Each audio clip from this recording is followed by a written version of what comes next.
Hello, everybody, and welcome into Tunnel Vision, a show presented to you by USCFootball.com. We have a rivalry week special preview episode for you this week.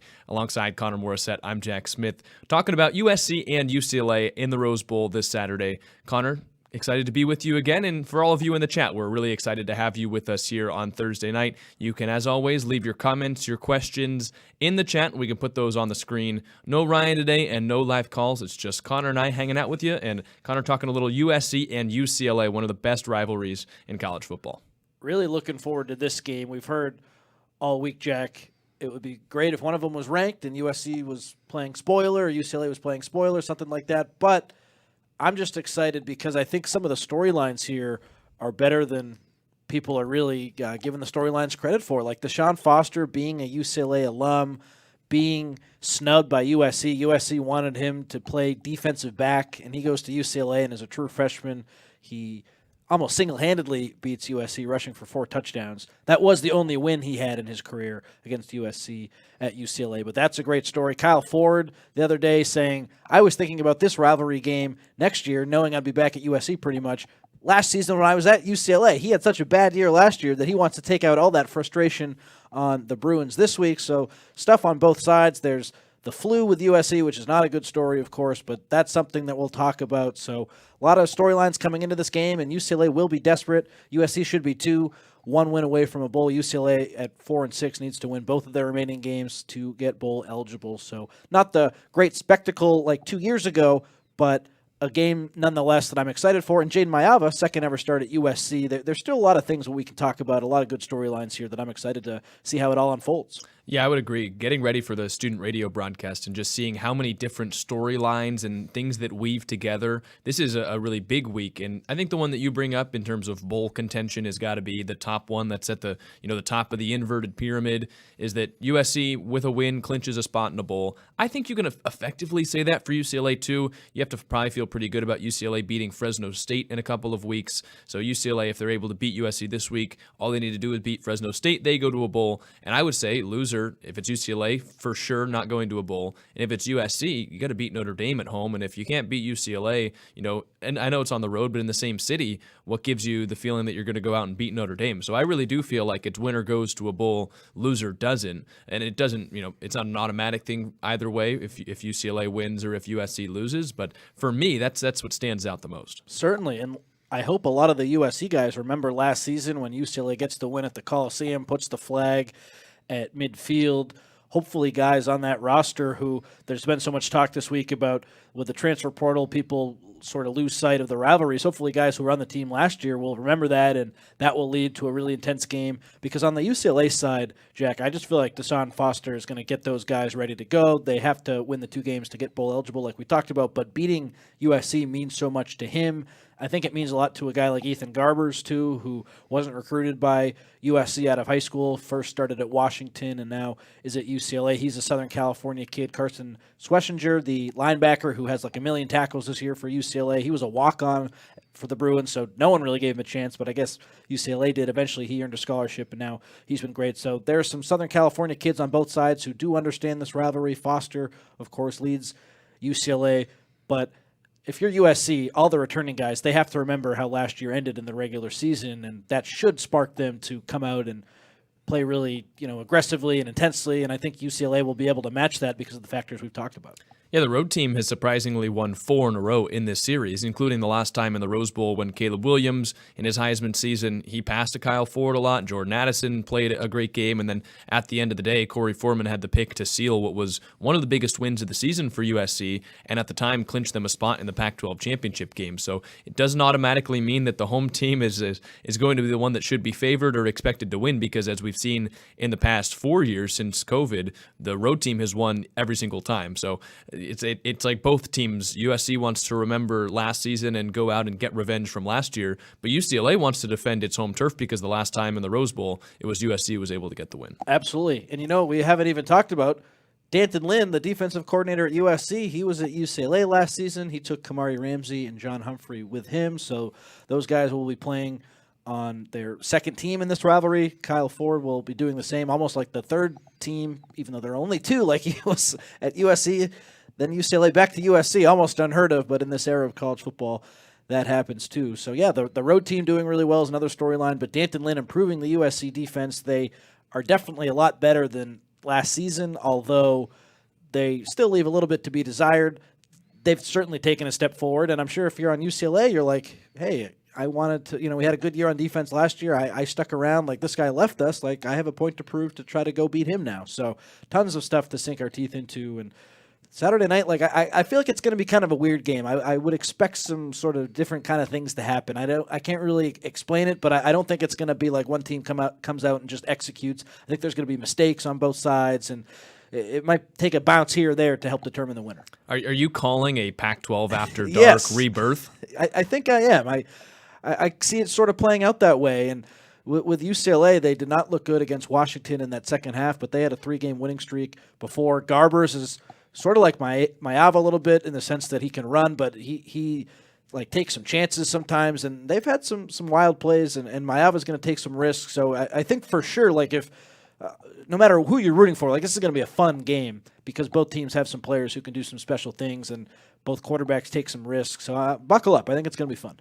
And before we get into the X's and O's, and we can start with UCLA, the group that went on a 3-game winning streak after starting the season, I believe it was 1-5. They won 3 in a row, all in the Big Ten, 2 of them on the road, which is something that USC hasn't done this year, regardless of whether it's in conference or out of conference. So it was 3 pretty good wins for UCLA, including 1 at Nebraska. You had 1 on the road at Rutgers, and then at home against Iowa, which is a game that I wouldn't have thought that UCLA would come out on top of. They rode that 3-game win streak into the game against Washington and couldn't get a win there. So they are bootstrapped and they need 2 wins to get to a bowl game. Before we get into maybe what they are on the field and on paper, you bring up Deshaun Foster, and I asked Lincoln Riley a little bit about this today, but he's played in the rivalry. Seems like he bleeds and has grown up in the USC and UCLA rivalry.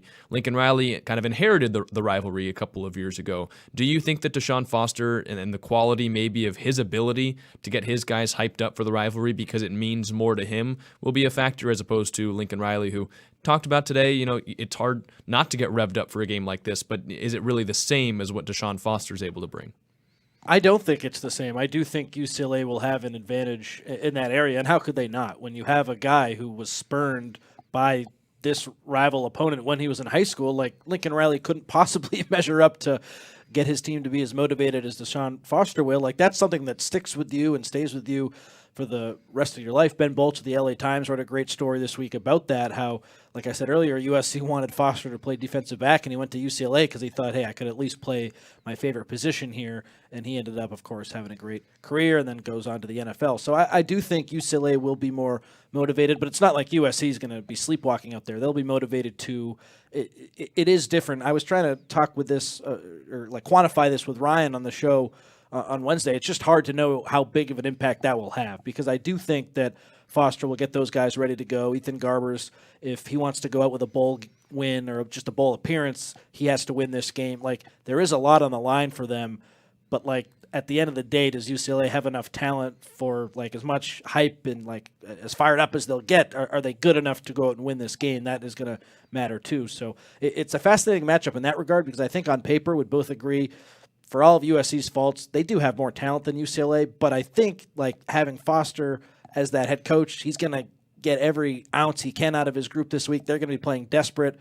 That could play right into UCLA's hand, or it could go the other way where you're tight and you can't make a mistake. So that's going to be a big part of things, and I'm interested to hear people after the game sort of talk about that, because it's something that you just can't measure. We can look at all these stats and say USC does this well, UCLA does this well, but they're going to be motivated because of Foster leading the way, and he's desperate for this win, like Lincoln Riley is too, but it's different when you played in the rivalry. It was a bit of an interesting hire, and I think it caught some people by surprise that he was promoted from running backs coach to be the head coach when Chip Kelly left from the head coach to go be the offensive coordinator at Ohio State. But part of the reason that he was hired to be the head coach, and part of the reason that some people were actually excited about it, was because of just how much he bled UCLA football, and that everyone there in the room thought he was a leader and could take on that helm. And also because the run game had been so good at UCLA for a long time. Last year, they averaged nearly 200 yards per game on the ground. I believe that was tops in the Pac-12. This season, even though he's back and he's now the head coach, they're averaging just over 80 rushing yards a game. So it's in a huge drop-off in the running game. Do you think that's because Chip Kelly left, because Deshaun Foster has more on his plate now with the running backs, or just because maybe it's a new scheme with Eric Bieniemy? They miss Carson Steele a little bit, who's now on the Kansas City Chiefs, although he didn't have a great season. I also think the offensive line for UCLA has left a lot to be desired. They have battled injuries. They had their fourth-string left tackle playing against Washington, and reading the stuff from David Woods on the UCLA 24/7 site, it looks like they're going to be rolling with that fourth-string left tackle. So tackles, we talk a lot about pass protection, but that, of course, can help when you're trying to run the ball, too. There's a chance that they get one of their guys back to play left tackle, but he wasn't at practice Wednesday, so that'll be something to watch in the Rose Bowl on Saturday. But I'm sure coaching's a part of it. I mean, Chip Kelly, for all of his flaws, he's a great offensive mind, and he schemed up some damn good running plays in his time with the Bruins. And Foster, I don't think he'd even called plays before. Mm-hmm. So Eric Bieniemy is the guy behind the offense, and I know he'll be able to dial up some plays as well. So that makes me think that maybe it's not as much coaching as I was saying it was, but their offensive line is probably the biggest reason why they haven't been able to run the ball as well. TJ Harden's back. He's actually their leading receiver, the running back, which is kind of funny. So we know he's a solid guy out of the backfield, but they haven't been able to get a lot going. And when you struggle to run consistently and you have a good coach, you have a good running back, what's the other piece there? It's the offensive line, and it just hasn't been very good this year. Yeah, they ended up running it really well on that game against Iowa, which caught some people by surprise, but it was back to its normal ways. They could not run the ball against Washington really at all. It's a weird offense. Ethan Garbers is at the helm. They pass more to the tight ends and running backs than they do to the receivers. They don't really run the ball all that well, as we've talked about, and they do not protect the passer. They've given up 2.8 sacks per game. USC is just over 1.1, so it's a big discrepancy, and people that think USC's offensive line is poor in pass protection this season for UCLA has been much worse, and it was not good against Washington. But it's a weird offense. It's not like you'd expect. They're really only going to play 4 receivers, and they've been decimated by injury a little bit in that department, specifically Rico Flores, who was a Notre Dame transfer. But it's not that. Let's line up. We're going to run it on first and second down, then we'll pass to the receivers, and every now and then we'll sprinkle in a pass to the tight ends and running backs. It's a little bit less. It's a little less conforming than that. And Ethan Garbers is sort of transformed into a little bit of a wild card here, where last season it was all about just not making the mistake and taking what's in front of you. He's emerged more as a runner. He had that big run against Rutgers for a touchdown, and then he followed that up with a big run against Nebraska. He has deceptive speed, which Kamari Ramsey talked a little bit about. The funny part about this matchup, Jack, is so UCLA, their offensive line has just not been in a good way this year, but then USC's pass rush has not been good. So something's got to give there. And then on the flip side, this is something that really favors USC, I think. The defense for UCLA, they've been good at stopping the run. USC is really good at running the ball, but Lincoln Riley loves to throw the football, and UCLA's pass defense has not been very good this season. They've been good at getting takeaways, but in terms of giving up yards, giving up points, big plays, they can't get off the field on third down. They have not been as good there. We know Lincoln Riley wants to throw the ball. We know Jaden Mayava's a gunslinger. He's probably going to be good for at least one turnover, maybe 2, but USC should have success moving the ball through the air. And to me, I think that's an area of the game where they have a real shot to win that matchup, and I think that will lead them winning the game potentially, because they do that so much better than UCLA defends it, whereas you look at the other matchups and it's kind of a dead heat. Yeah, funny enough, Washington didn't pass the ball all that well. Poorly enough that the starting quarterback, Will Rogers, got benched for Damon Williams, his backup, but Washington still ended up winning the game. I know you watched the entirety of that game, I believe, live. Yep. What stood out to you in that one, and why did it feel like, even though UCLA did some things well, they were the losing team? Well, they just made mistakes. They had costly penalties. They had a 16-yard shanked punt that led directly to points for Washington. UCLA was in the game. Like, you look at the final score at 31-19, you'd think, oh, that wasn't even close. Washington allowed a late garbage time touchdown to UCLA, too, to make the game even closer. There were just too many mistakes in this game. And then relying on that fourth-string left tackle killed him. He came in the first half, so he didn't even start the game, and he allowed 8 quarterback pressures, which is almost unheard of for someone who didn't even start. Like, that guy was just getting turnstiled. So Garbers didn't have enough time. That was a big problem. Defensively, they did have some turnovers, and they forced Washington to bench their quarterback, but a late penalty took a would-be stop off the board, and then that led to a touchdown. The special teams mistakes, they had a missed field goal in this game. They're a team, Jack, where like when it's good, it looks really good, and they against Nebraska started really well and had a great first half, but they can shoot themselves in the foot, and they've done that pretty consistently this season. They're one of the country's leaders in penalties. So I've sort of said this all along, like UCLA on its day could definitely beat USC, but with their roster construction and just how they've made some self-inflicted mistakes this season, it's tough for me to say for sure, like, oh, there's going to be an upset this week, because for all of USC's faults, like UCLA has probably shot itself in the foot more, and I think that will come into play on Saturday night. Yeah, I mean, it sounds like, and it is, a first-year head coaching job where you've got some things figured out. You figured out a couple of things that you're good at, forcing turnovers. They're really good at linebacker. They're good at tight end. But there's other things that you're not good at, and you can't clean up the penalties, and the offensive line is struggling a bit. It's a new regime, and that happens when your head coach, leaves for a demotion to be an offensive coordinator. Things don't exactly move smoothly all of the time, but I think that the points that you're making, the fact that there's all of these mistakes that pop up game to game, I mean, even Lincoln Riley in year 3 at USC hasn't been able to fully eradicate those. So it happens to teams, and I think especially when you're in year 1 of a new system on both sides of the ball, and you've got a new head coach. There was a lot of turnover, and we've mentioned D'Anton Lynn and Chip Kelly, but this offseason UCLA had to do so much to correct that it's understandable that a team like this would have those problems. I'm still surprised by the fact that the record's 4-6. I didn't think that they would win 4 games the entire year, and they've got a chance to make a bowl game.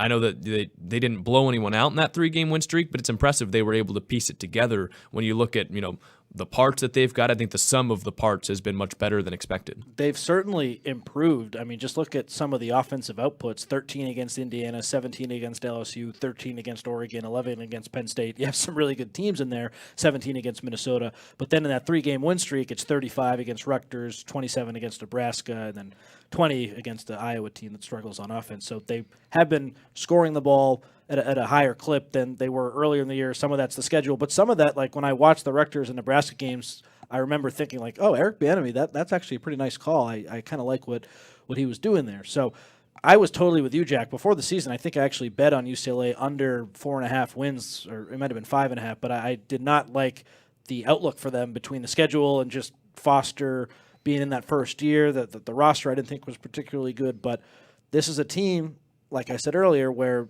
they can make you pay, and they have some guys who are good enough to put USC in some bad spots. So it's certainly not going to be a cakewalk. I don't expect a 50-0 or like a dominant USC win. So that's going to be a fun part of this rivalry too, where you want to be challenged. It's not like, if USC was playing Utah State where they win 48-0, it's nice to have that big win, but you want a challenge, and this rivalry will certainly be that. I think the best players for UCLA are on the defensive side of the ball. They're maybe the best linebacker core USC will have faced this year. Kane Medrano, and you mentioned Carson Schlesinger, who leads the nation with over 100 tackles. They're big pieces of the defense. Right there in the middle of the defensive line, Jay Toya, who's a USC transfer. And then a couple of guys in the back end who were there last year that didn't follow D'Anton Lynn. John Humphrey and Kamari Ramsey left to follow Lynn to USC, but they've still got Devin Kirkwood. He picked off Caleb Williams last year, and a couple other contributors that they've brought in through the transfer portal on the defensive side. They miss Kamari Ramsey. They miss having a guy in the secondary like him who is a clear alpha, clear top player. That's certainly come through. Brian Addison, their safety, a transfer from Oregon, he's had some nice moments this year. And you mentioned Kirkwood. He's been good. Kalen Moore is another corner who's been solid, but it's been a really inconsistent unit for UCLA, and that's just why I think USC has the better shot to win this game. They're going to have some success in the air. One other guy in UCLA's defense who's been really good, Femi Oladejo. He is more of an edge rusher now. He transitioned from a linebacker spot, and at times it's looked like he's still struggling with that transition, but then at other times he's taking over games, similar to Jay Toya. Jay Toya almost took over that Washington game for a couple of series. Like, they have some defensive players who are talented. And Oladejo, he fits that mold of a guy who has given USC fits this year, an edge rusher who can win with speed. We've seen Mason Murphy and Elijah Page has been a lot better, but earlier in the year, guys, speedy edge rushers give those tackles for USC some trouble, and Femi Oladejo certainly is someone who's in that mold. So that'll be a fun matchup to watch too. Well, Josiah Stewart PTSD from that Michigan game where he just ran right around the tackles, didn't even really have to go through them. But you're right, it's almost like an Eric Gentry type too, where a linebacker has switched over and is playing on the edge but still has a lot of the physical traits of a linebacker. They just had kind of a surplus at that position that it made sense for him to go to the edge because they're missing Latu from last season and the Murphy brothers, who they've all got spots on NFL rosters right now. And Jay Toya is kind of that main returning guy from the defensive line that they took from the position of strength on the linebackers and said, Oladejo, let's go learn outside, pass rushing moves. And it's worked, I think, at times. I think he's at 12 tackles for loss, so he still has the linebacker ability to get in the backfield, but it's the consistent pass rush that UCLA is looking for. And with Toya, like a guy like that makes me very nervous because you might not see it on the stat sheet, but he can disrupt so much. Yeah. And Monheim's been solid. Pregnon's been USC's best offensive lineman. If Toya goes up against an Alani Noah who's taken strides, like USC's offensive line has been better this year, but like Toya's a guy who I would worry about even with the strides that USC's offensive line has taken. Washington was able to overcome his dominance. He had like 3 or 4 plays in a row where he was just in the backfield. He hammered Will Rogers a couple times. Like, he's a guy you really have to worry about, a guy you have to double team. And USC, like every team, they love to pull those guards sometimes, and that's led to trouble earlier in the year. Again, it's been better, but I worry if you try to pull someone and Toya somehow gets lost in the mix, he shoots right through that gap, like, things could get ugly quick. So he's certainly someone you have to account for, and USC will obviously know that. But again, I want to see this offensive line be challenged. I want to see USC rise to the occasion against good players, and that's what you're going to get with Jay Toya this week, so that's nice. Yeah, we thought UCLA was the worst team last season, and they won practically with the defensive line alone. Like, they were able to run the ball on offense, and they forced Caleb Williams into some tough positions throwing the ball, but that defensive line was like the main reason that UCLA won and won big in the Coliseum. Now, it's a completely different unit, and D'Anton Lynn's not there anymore, but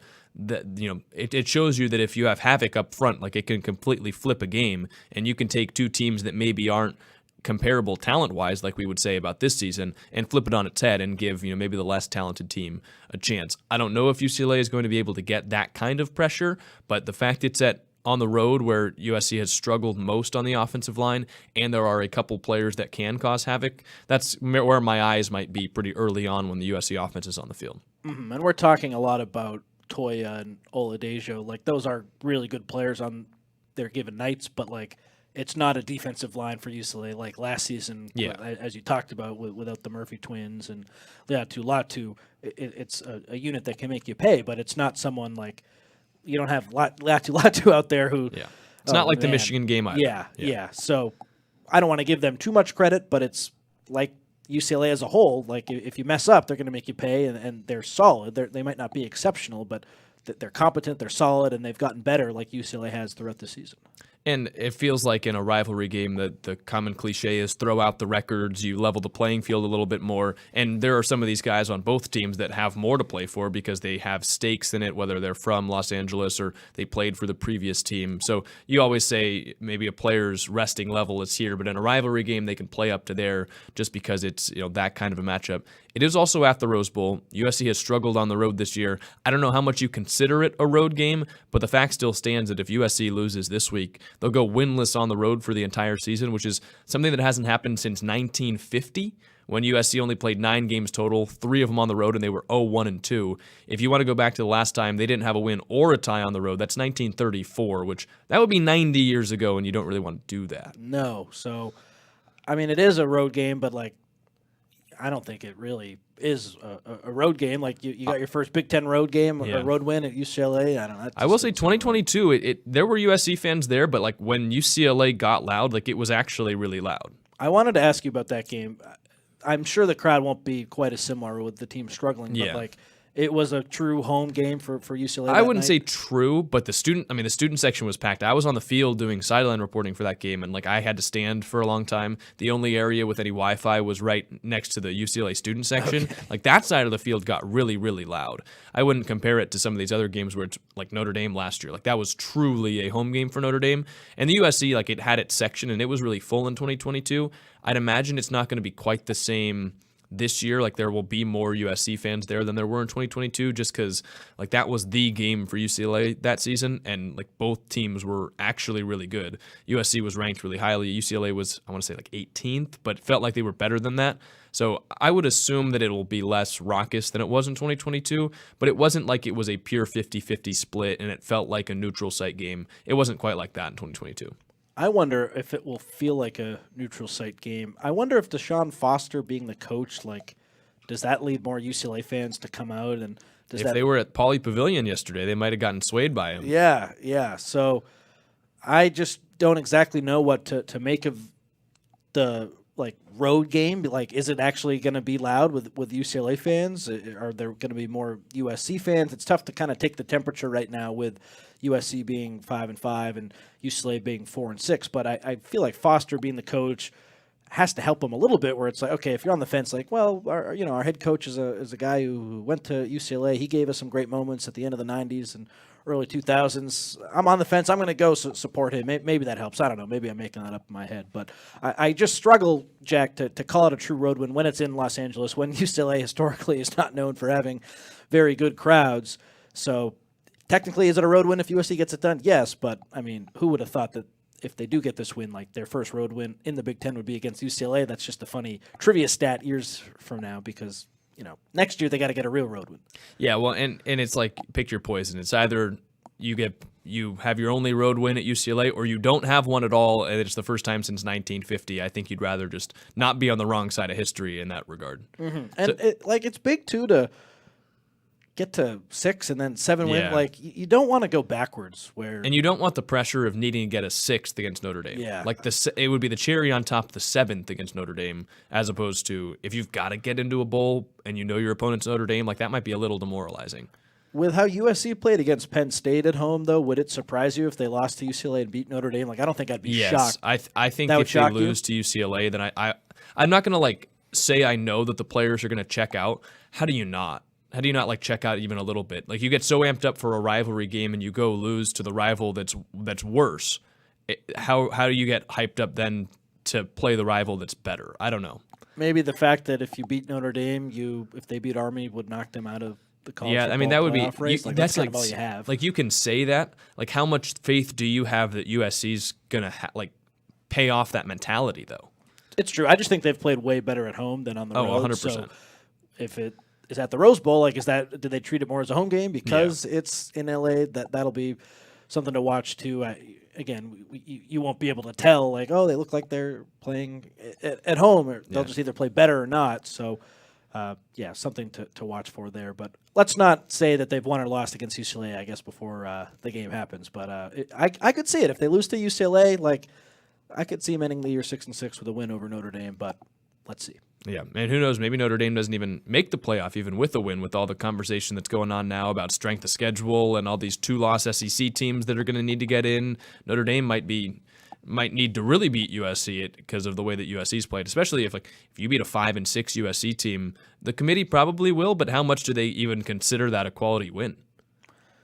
Yeah, it's a good point. Like, it's funny because Penn State squeaks by him. USC should have won that game. It is a tough place to play, and USC is better than what their record shows, but like the committee's not going to be like, oh, that's a great win against a USC team that's barely above 500 or is 500 if they end up going 6-6. So I think it probably should count more than it is worth, but no one will want to hear that, especially people like Ole Miss and Tennessee fans who are jockeying for college football playoff berths. So yeah, I don't know. It's been a tough season, as we've talked about. Did you see the committee had Tennessee losing to Arkansas as a bad loss, but Texas beating Arkansas as a quality win?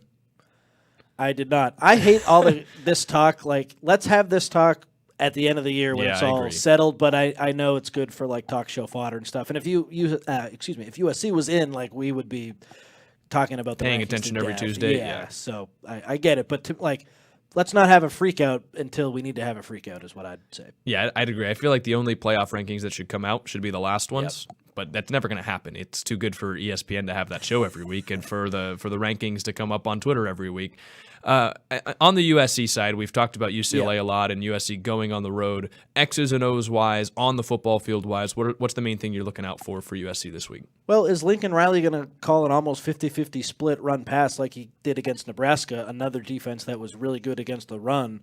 That, to me, has been the secret to USC's offensive success this season when they've been very closely aligned with the run-pass ratio. When it's not out-of-control pass, like they've been a lot better this season, and the wins and the losses reflect that. So clearly Jaden Mayava has led Riley to call a more comfortable and just better game. We saw that against Nebraska. It's only one game, but I did feel like Riley called probably his best game of the season against Nebraska. So does that continue against UCLA? There's a good chance that it does. I don't think USC will be afraid of UCLA's run defense. They'll think we just run the ball really well with our big offensive line, with Woody Marks. We're going to keep doing that. They had no issues against Nebraska. I think that carries over. But that's something that I'm going to be looking closely at, Jack, is, yes, we know UCLA in the defensive backfield, they leave a little bit to be desired. On paper, USC should be able to throw the ball a lot, but this is an offense that needs to run the ball more, that needs to rely on running the ball because they do that better than they do passing the ball. That is just a fact. Woody Marks is the best player on the offense, and you run the risk, or like there are fewer risks of turning the ball over when you run it. Marks, I don't think, has had a fumble this season. Like Mayava, sometimes he puts the ball in harm's way. USC needs to rely on the running game. I think they will, but that's something to watch, and I think that's probably the most intriguing part of this game. Does the UCLA run defense scare USC? I don't think it will. I don't think it should. And if Riley calls a game similarly to the one he did against Nebraska, USC should be in a good spot. Yeah, Nebraska's run defense was excellent. It was allowing just barely over 100 yards per game on average. I think only two individual players, had gone over 100 yards. And then Woody Marks goes out there. He put up a career high 146 yards on the ground. And it turns out we learned after the game that he had an early case of the flu, as USC were one of the first ones to originate that flu outbreak. So he was able to do that against Nebraska with the flu, against a better run defense.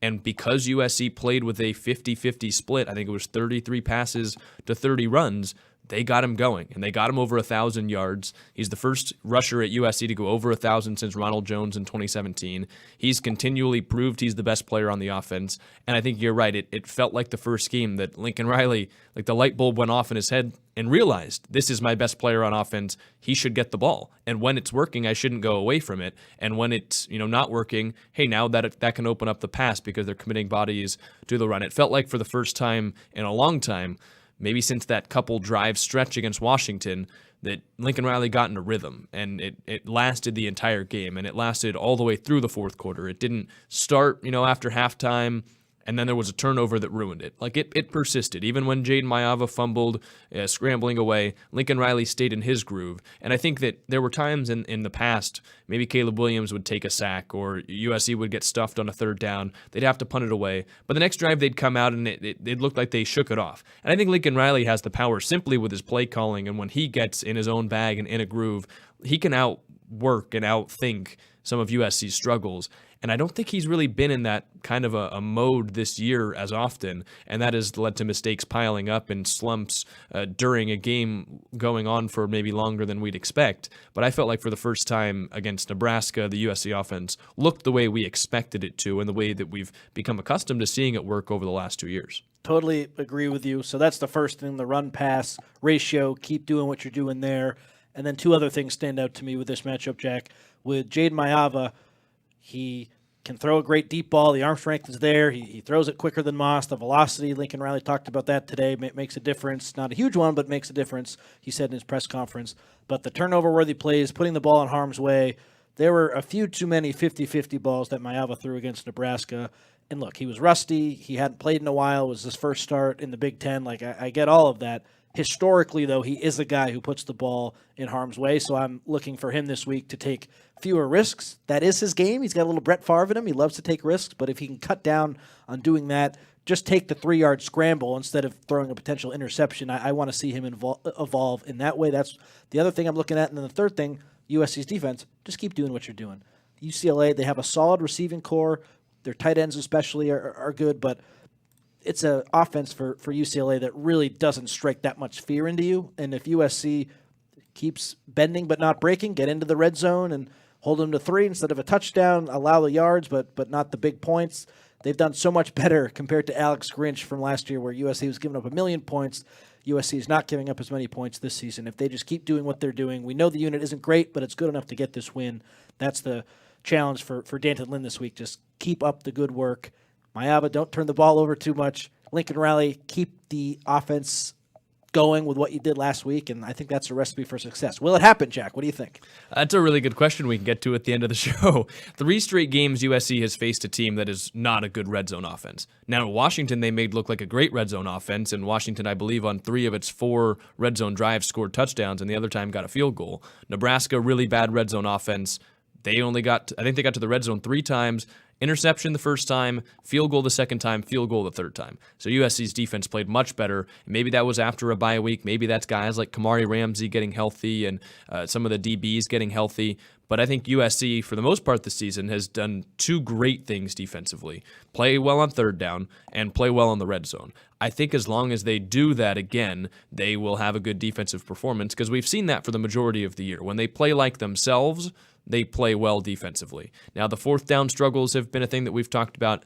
Doesn't really matter if you get off the field on third if you're not getting off the field on fourth. But I think for the most part, this is a game where you're right. If USC's defense plays like it has in the way that the stats suggest it should, then it's a game USC wins. It's the question of, hey, do they get a little over-aggressive in a rivalry game? Does being on the road cause a break in coverage? I don't think we've seen a whole ton of those this year, and maybe that's a testament in another one to what D'Anton Lynn has been able to do, but those are the questions that you're looking out for. Or does the chippiness from this game give a penalty after a third down stop and take what would have been a stop in getting off the field and give UCLA a first down? Those are the things that I'll be looking out for, but I agree. I think if USC's defense plays the way that it has so far this year, this UCLA offense isn't one that's just going to pierce right through it, just off of its own will. That's why the Maiava turnover factor is so big. Like, last week, you got away with gifting Nebraska 10 points.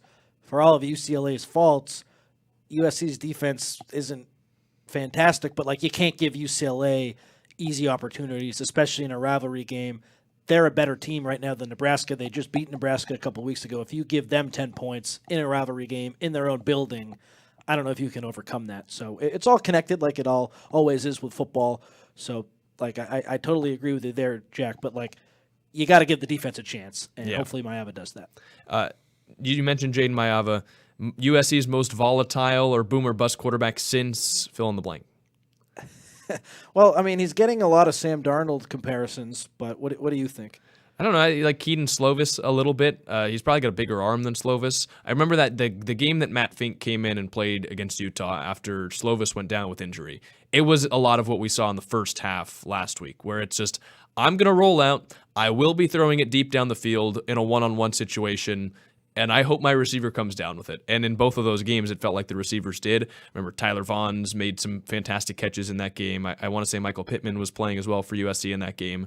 And maybe that's what USC's been looking for to unlock the wide receiver core a little bit. We saw Deuce Robinson play his best career game. We've seen Zachariah Branch stack 2 good weeks back-to-back. Kyron Hudson, that seems to be a system that he thrives in, where it's give me a one-on-one opportunity. I'm going to find a way to get an inch open and make a one-handed catch or a juggling catch or a leaping, diving catch.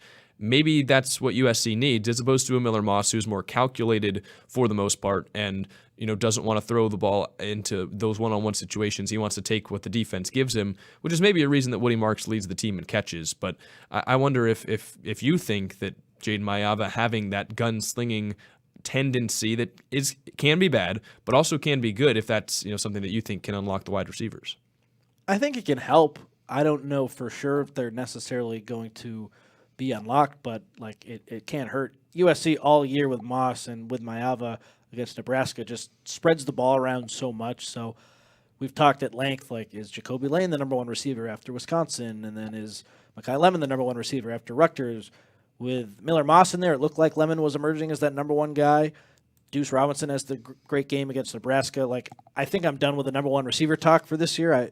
I don't know if they have one. So it certainly will help them, Jack, but I just need to see more. I don't really – I think the receivers have been at fault for some of the issues on offense too. It's not like you just change the quarterback, and all of a sudden you're going to get great receiver play. Like, you were getting solid sometimes play, and otherwise, like, the whole operation wasn't great. And I still think we're going to see some growing pains here, even though we're so late into the season. I wouldn't expect like one player or two guys to have like these mammoth games, and it just unlocks everything. Maybe Kyle Ford revenge game is what is the real key here. But like I'm not expecting one guy to have like 150 yards or two guys to go over 100 yards. That just hasn't been what's happened this year. Yeah, the good plays for the receivers are like elite level. How did he catch that? What a catch and run. But I agree. I think there are things that they don't do that maybe we took for granted that guys like Jordan Addison did, or Taj Washington or Brendan Rice did. I mean, outside of Mekhi Lemon's catch and run against Rutgers, what has USC really done after the catch this season? It doesn't feel like a guy makes a catch and then continues running and breaks a tackle and now all of a sudden he's off. We saw Taj Washington do that. It felt like a couple times a game. Brendan Rice was able to do that. Drake London did that in the past for USC. Jordan Addison was pretty good at it. I feel like just things like that. The blocking at the beginning of the season wasn't as good as those guys had laid out in past years. So maybe it does take time because Washington and Rice were guys that started their USC careers and weren't any kind of elite talent, but by their senior seasons, by their last season with USC, turned into guys that would eventually go on to have spots in NFL rosters. Just feels like it's less of a well-rounded group, even though it is a very deep group with a lot of talent in it. It doesn't do the small things and it doesn't do the game-changing things maybe after the catch that we've grown accustomed to. That's a good point. Who is the game changer wide receiver? Sometimes it's Lemon. It was Lane against Wisconsin, but there hasn't been that consistent game changer this season. And I kind of feel like it's too late for one to emerge. But with a new quarterback, like, don't rule it out. It's possible. Zachariah Branch, to answer your after the catch question, like, he had a nice play against Michigan, one against Washington, one against Nebraska. Like, he's done it a little bit, but not, I think, even close to the level that we expected. Yeah, I do think his last 2 weeks have been his best 2-week stretch. Had his first career, or I guess games, had his first career 100-yard game against Washington. Almost had a fumble there, but it got reversed. That kind of saved his day, but he had some clutch plays on third down. And then I thought he did what he was asked to do against Nebraska, and it felt like for the first time this year, you started to see the idea of what he could do affect the USC offense, where Nebraska, like all teams, has been keyed in on where is Zachariah Branch. So when Deuce Robinson scores a touchdown, it's because a corner and two safeties follow Zachariah Branch up the field, and Deuce Robinson has the entire left side of the field open to him. If you're putting any other receiver in that spot and having them run that same route, they probably don't get the same amount of attention. And then again, later in the game on the fourth down option play, they had set it up where Zachariah Branch comes in motion, and some players follow him to the right, where Maava and Marks go to the left, and then it's the pitch play for the first down in the long run that ended up helping USC win the game. But I felt like Zachariah Branch coming into his own a little bit as a receiver, maybe as a leader too, being named a captain. But the number one thing that stood out to me is that when USC used him as a decoy, like, it actually worked, as opposed to other times this year where it's like, Zachariah Branch is on the field and we know coaches are focusing on him. Why isn't that opening up the rest of the offense? Great point. It has opened it up at times with him as a decoy, but you would hope that he would be making more home run plays by himself. It's sort of funny. At the beginning of the year, we all make a million different predictions, and if you said, Branch will have a bigger impact as a decoy in some of these games than as a real receiver, I think everyone would have laughed at you and been like, I could maybe see that a couple times, but he's going to have a big year. He was the guy we expected to have that breakout season, and it hasn't happened. But hey, 2 games left. Let's not put the finishing touches on the season before they're done yet. Like, he has an opportunity here to have a couple big games, and let's see what he can do. But it certainly hasn't been the year he expected, and I don't think anyone expected. Any other thoughts before we get into the couple of questions we've got in the chat? And after the questions, we'll probably get into the game prediction as usual. Yeah. So, no, I think we're good. All right. Well, the first question we've got from Sean Drake on YouTube. Again, thank you guys so much for tuning in here live. We're on YouTube and Facebook. If you do have questions, put them in the chat. It's a light day on questions, so if you have had one the entire season you've been sitting on and you want to ask, get it in there and we'll make sure to get to it. Some shows we can't get to a question, so this is definitely the show if you want your question answered. But the first one comes from Sean Drake on YouTube. He said, did Jade Mayaba's skill set lend itself toward Lincoln finally calling a more even mix of run and pass plays last weekend, or do you think Lincoln, quote-unquote, needed to run more to keep the pressure off of Jaden? I think it was more the first thing, don't you, Jack? Yeah, I would agree. It's definitely the former to me. Yeah, because he probably could have thrown it a million times, and who knows if they would have won. But I don't think he was like saving Jaden from himself. Maybe after the pick six, he got a little startled and decided to run the ball more. But I think it was the first thing, because when you have that quarterback who can run the ball, how many carries did Maya have? Like 4? Like, I think that's more than Moss ever had this year. So, like, those are 4 in the run pile, and that helps even things out a little bit. So I think it was more of the first thing, because Jaden, he has played college football before. It wasn't like he was making his first ever start, where if he was, maybe then you'd rely on the run more to take some pressure off him. But he seemed ready to go to me, and he was just excited, and he's a gunslinger who made a couple of mistakes. So I don't think it was Riley protecting him. I just think with a quarterback like this, it just sort of lends itself to Riley's offense more, which has been my whole complaint this year with Moss. Like, you got to change your offense if you have a quarterback who can't run. Didn't really happen, so here we are. I feel like early in the game, Lincoln Riley probably expected Nebraska to play like heavy run defense. That's why we saw a ton of shots early on. Good point. I think Lincoln Riley realized after 2 drives, it's like, this isn't working. Like, we actually need to change. And I thought for the first time, like you saw, not for the first time, but there was a recognizable switch of like, this is what we thought we were going to do, but we're going to switch and we're going to run the ball more. As opposed to Washington, it was throw the ball. This isn't working. We haven't scored in 3 drives. What should we do? Keep throwing the ball. But I do think that Maiyava's legs open up plays. We talked about the option play. That's a play you can't run with Miller Moss. The read option worked a couple times where Jaden Maiyava kept it himself. Those are plays that they would call with Miller Moss and they wouldn't work, because either he'd keep it and he'd only get a couple yards, or he wouldn't in a time that he should, and Woody Marks would get blown up in the backfield. I also thought that in the first couple drives, they just had Jaden standing there like a statue in the pocket.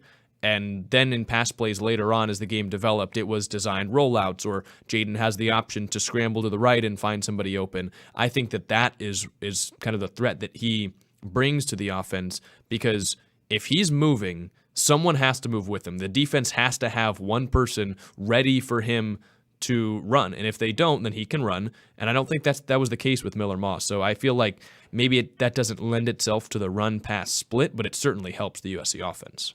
Absolutely. Totally agree with all that. Let's move on to the next question. All right. We got 3 questions coming up for Jasper. So Jasper's getting his money's worth today. Will Jacoby Lane play this week against UCLA? He didn't play last week. I think he played 6 snaps, which was a season low. But any insights to why he didn't play? I'll add the as much. He will play this week, barring something unforeseen. I expect to see him out there. He was at practice this week. We asked Lincoln Riley today. I asked him, hey, why didn't Jacoby Lane play? You were asked after the game. He didn't really give an answer. Do you have any answer now? He said, I'll just defer to the comments I made after the Nebraska game. And when he was asked about Lane, he did not name him specifically. He just said pretty much, yeah, a lot of guys have been out with the flu. We look like a mash unit. He just brought up the flu. So maybe Lane was sick. Jack, let's cut to the chase. I don't think that Lane's tweets had a good impact on his standing. Yeah, it probably didn't help. Miller Moss was benched for Jaden Maiyava. After that announcement came out, Lane fired off a bunch of tweets. So, like, can I say 100% that's why he didn't play? No. Can I say 100% it was the flu? That's what Riley's going with, but he never really said specifically that Lane had the flu, so I don't really think that's a surefire thing either. Maybe he was sick, but I also think that he might have been in a little bit of trouble with the team. And, hey, that happens sometimes. It's not the end of the world. That probably had something to do with his low snap count. Because if you look at it on Pro Football Focus, it's like 50 snaps, 40 snaps, 50 snaps, 40 snaps, 6 snaps. It really stands out.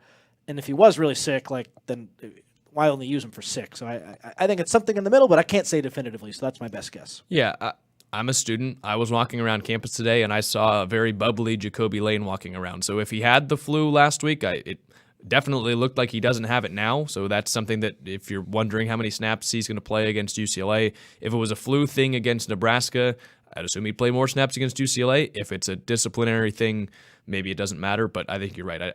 It's hard to, we're not supposed to, I feel like, make comments about disciplinary things if we don't know that that's what it is, but like you can't imagine that those tweets that came out after Miller Moss was benched helped Jacoby Lane all that much, especially when I know Lincoln Riley earlier in the season is saying one of the things Jacoby Lane just needs to work on is, and he used the word maturity kind of as a blanket statement, and growing up. And I don't know if there's undertones in there, but certainly you can start to put the puzzle together with some of the stuff that was put out on social media, which coaches and Lincoln Riley specifically not a fan of. Yeah, and I've had like this problem. I think everyone in our age range, I'm a little older than you, Jack, but like Twitter is a problem when you're frustrated because you can fire something off that you regret. And It's like the Green Goblin mask calling you towards it. Yes, it's totally fine to feel frustrated and mad and be angry, but if that leads you to say something online that you shouldn't for the world to see, that's a problem. And I think Lane ran into that this time around. Yeah, they don't go unnoticed either Exactly. at a program like USC. And if you delete them,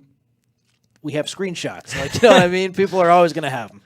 Jasper also asks, any update on the flu epidemic going on? No update. Someone probably should have asked that today. I don't think that Yeah. was asked today. Lincoln seemed he seemed a lot more healthy. Yeah, he sounded better. Jaden Mayava did not sound good yesterday, so hopefully he's better by Saturday. He had the sniffles a little bit. Riley had him Tuesday, so no update, but maybe it's good that the worst of it was Monday, Tuesday, and they're getting it behind them. That's what I'd say, but I don't really have any definitive update. It seems like it hit the team harder than we all thought. Yeah. Jasper also finally asks, are there going to be any recruits at the game that both teams are pushing for? That's a good question. UCLA announced there would be 700 high school recruits. How's that possible, by the way? I think if you play high school football, you're technically a recruit. I'm sure they invited a bunch of teams, so Okay. I think it's something like that. I'm sure that there will in the 2026 class, I'd imagine. In 2025, I don't exactly know who USC and UCLA are still going after. Someone in the chat can correct me if I'm wrong, but for USC, like a guy who would show up not at the Rose Bowl, but more likely at the Notre Dame game would be like a Madden Faremo. I don't expect him to be at the Rose Bowl. I'm trying to think off the top of my head in 2025. I can't think of anyone, but I imagine in 2026, maybe 2027, some guys will be there who both schools are going after. Mark asks, will the weather affect the game? I know rain was maybe in the forecast. I haven't checked today, but my weather app said that they'd steer clear of rain at the Rose Bowl, but Connor's going to look right now. Yeah. Also, now that Connor's looking down at his phone, and I know your name's Connor, this is like an even funnier coincidence. You look so much like Connor Stallions right now. With your hoodie and hat and the headset on. It's just like, I don't know. Let me know in the chat, guys, if Connor looks exactly like Connor Stallions. That is funny. I'm just seeing cloudy on Saturday, so if it rains a little bit, that could affect the game, but it doesn't look like it's in the forecast right now. Andrew asks up a couple of questions. He said, Bryce Underwood allegedly got $10 million to go to Michigan. Do you guys know if that's a lot or the going rate for a top QB? That's a lot. Nico Iamalieva got $8 million a couple years ago. I would imagine that $10 million is the new $8 million. Like, that's the new high marker. He is the number one national recruit, so that's got to be. I haven't heard a higher number, and again, in the chat, correct me if I'm wrong, but like, that is just kind of the going rate. $10 million is a lot, but like Hassan Longstreet at USC, he got a pretty penny to commit to USC last weekend. It wasn't $10 million, but it was still a lot of money. I remember when Nico got the $8 million, and everyone was like, "This is bad for the game. This is crazy." But that sort of was the trendsetter. Like, that is now the going rate. So it might not always be 10. It might not always be 8. If you're a really good prospect, I think like 2 is probably the floor, and there's a good chance you're getting more. So it is a lot, but that's sort of just the name of the game right now. Well, we got a super chat that comes in before we have a couple more buzzer. questions. Mamba All Day, who's got to be really excited about the Kobe cleats USC is going to wear this Saturday. He says, if USC loses, will Riley officially be on the hot seat? No, because he's owed too much money to be on the hot seat. They cannot let him go with that large buyout. If he chooses to leave on his own, that would, make a lot of fans happy, I know, but not on the hot seat if they lose. Yeah, we really appreciate the super chat. It's a question we've gotten a lot this year. If money wasn't an issue, like, this wouldn't be the game to put him on the hot seat. He probably would already be there with back-to-back at least 5 lost seasons. But yeah, with the fact that the buyout is so high, it would be the largest of all time, and it would blow out Jimbo Fisher's, which was already the largest of all time. Simply, they monetarily cannot fire him right now. So, the seat would be hot, but it's like there's a paywall to even fire someone on the hot seat, and the paywall is too high right now for USC. Yeah, the seat would be hot, but he would have a butt that could take it. He would be sitting on a pile of cash above the seat, and he'd be all right. Andrew also asks, does Riley have total autonomy over the program? I was just curious if anyone has any say in anything he does, or if he's judge, jury, and executioner. It's mostly that second part, but like, he still does have to answer to Jen Cohen, who is technically his boss. He runs the show. He can do whatever he wants because he's untouchable, but like, she can still apply some pressure and give him ideas and try to have him change his ways. And it does seem like he is changing a little bit. It looks like USC's being more aggressive with the NIL stuff here towards the end of this 2025 cycle and into 2026. So, yes, there are some checks and balances, but not as many as I think a lot of fans would like. Yeah, I would agree. And it seems like he's got his thumb in a lot of things, including, stuff with PR or the sports information office or hiring. Obviously, he's the one that makes some of those decisions on other position coaches, and he had a large say in D'Anton Lynn coming over. But I think it showed last year. He made the switch and fired Alex Grinch, and then he had I wouldn't say a total autonomy, but a lot of say, and the most say in who they brought in as defensive coaches. I don't know, Connor, if there's a defensive coaching hire USC regrets at the moment. I think they did a pretty good job with almost all those hires, and you're starting to see those guys recruit positions, and once they get the first class in, then you can really judge them based off, hey, they brought in these guys. But, a little less than a year in, I think you got to be pretty happy about the hires Lincoln Riley made. Absolutely. Look at just what happened last year and look at this year. It's night and day with that defense, so that's true. You just got to win more games, and I hope what's frustrating about this year is what did we say after last year? Oh, he needs to learn some lessons, and it looks like he has with a new defensive staff, but there are still probably some more that need to be learned. Let's see. And then they probably didn't adjust as quickly to NIL. Even with being more comfortable giving guys money, they probably should have been more aggressive to help with the roster a little bit. The quarterback decision looks like one that he probably messed up on. So, that's sort of the problem right now, where you fix one thing, but then you take your finger off the dam or whatever, and then there's another hole.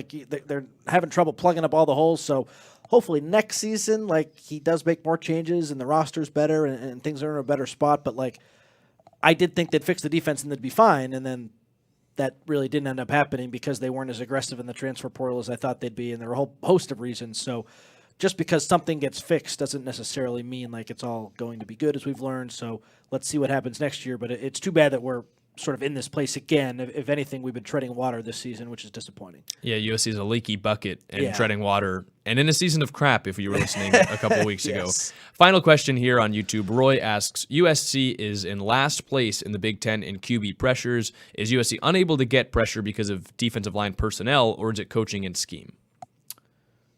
I start with the personnel. Yeah. Because no Eric Gentry, who still leads the team in tackles for loss somehow. Crazy. Where does he rank in pressures? That's where I'd be curious in knowing where he is in pressures. If you want to give me a chance, I can look it up. Yeah. Well, so we start with the personnel. I think on the defensive end, they expected more from their starters to begin the year in Jameel Muhammad and Braylon Shelby.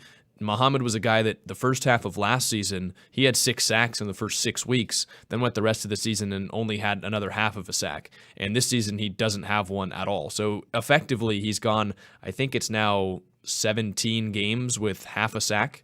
And that just can't happen from someone starting on the edge, especially someone with the talent and the experience that he has had. And I talked to him this week, and he's taking on a new role. He's still really confident, but just for some reason hasn't been able to put the pieces together and get to the quarterback.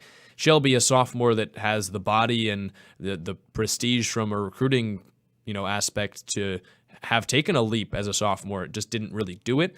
And when USC put their eggs in those baskets to start on the edge, they just haven't done a good job. Bear Alexander redshirting doesn't help, because if anyone on the defensive line in the middle was going to get pressure, it would be him. But I think they've got a little bit from Devin Tompkins, and he's a reason why USC isn't even further into last place. Mm-hmm. So Gentry only has the 6 quarterback pressures, which speaks to how great he was against the run. The better stat for him is the defensive stops, which Pro Football Focus characterizes as plays that represent a failure for the offense. So Easton Mascarenas Arnold has 29. His linebacker are going to have a lot.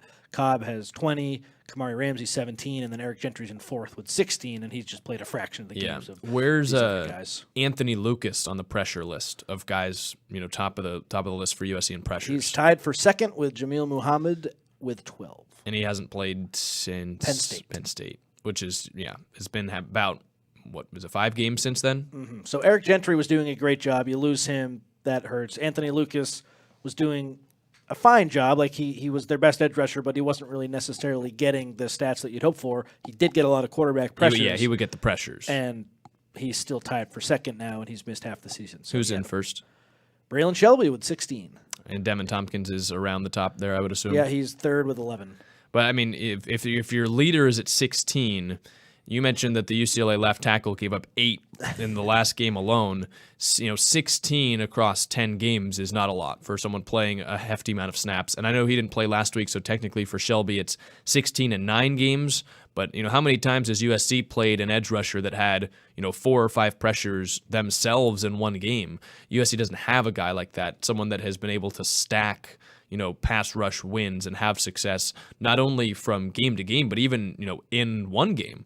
And they haven't turned the pressures into sacks even when they've gotten them. So I feel like it's if you're looking at one area for the entire defense for next season, pressure has got to be the thing, because it was so valuable to D'Anton Lynn at UCLA, and it shows he could take a good defense to an elite defense.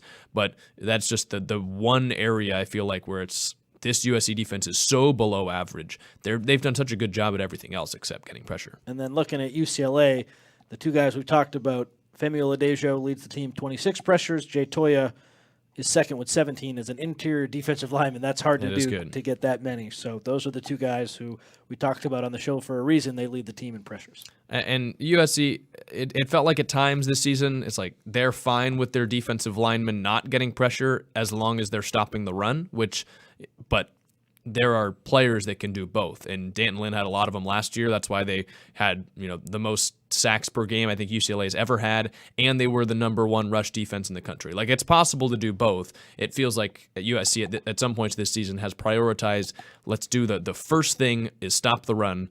We'll try and get pressure off of that if we can, and it just doesn't seem like they've got, I don't think, the personnel to do it. Mm-hmm. And just the last thought here, so UCLA, even their pressure stats aren't very good. You look at the team who leads the country in pressures, it's Oregon. Derek Harmon is freaking 42, which is crazy. Mateo Uiagalelei, 28.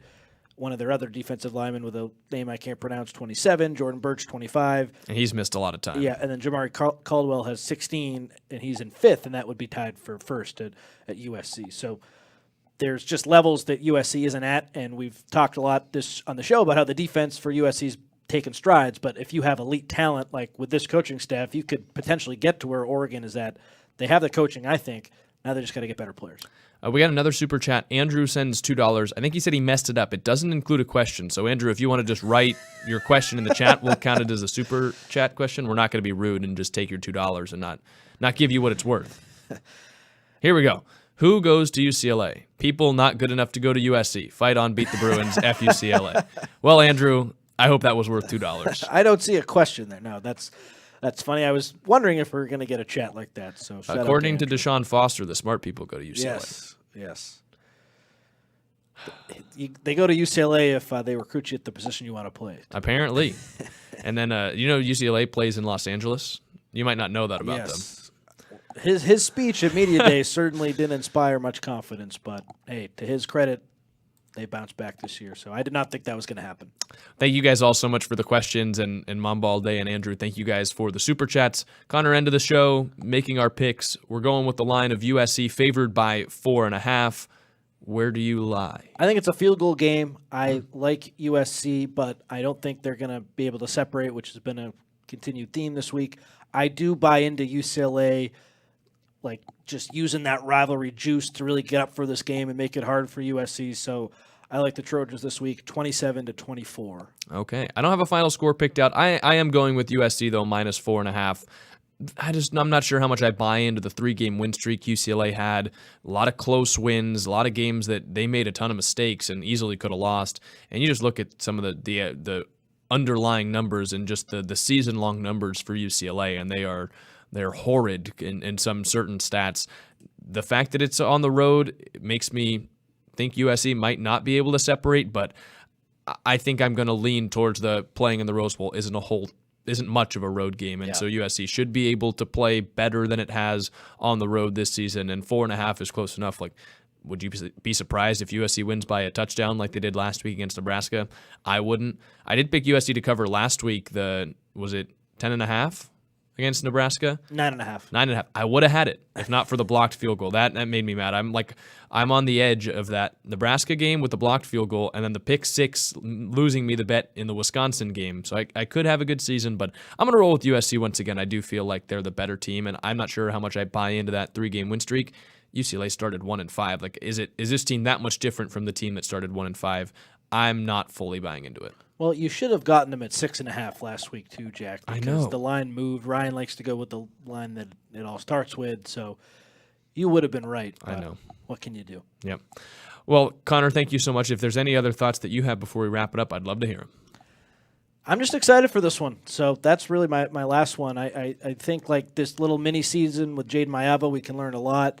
So I'm excited to see what he can do. I want to see the defense continue to keep playing at the level they're playing at. And if Mayava has a huge game, then maybe he does well against Notre Dame. Like, that can really show you something heading into next season, where right now I don't think we know who the heck the quarterback is going to be. So it's not an audition, but to me it is an audition. So let's see how he does. Crosstown bragging rights on the line, painting of the victory bell on the line, USC and UCLA. It's always a good one. Even though these two teams have had poor seasons, there's still a lot to play for this weekend, and we're certainly excited to get out to the Rose Bowl and see it happen. If you stayed with us the whole time in the chat, we really appreciate it. Thank you guys so much for your comments, your super chats, your questions. If you're still here, please consider leaving a like and subscribing to the show. We will have a recap on Sunday, so make sure you're here live on Sunday from the studio talking all about the game. But that's all we've got for you guys tonight. Thank you again so much for tuning in. For Connor Morrissette, I'm Jack Smith. We'll see you next time on Tunnel Vision.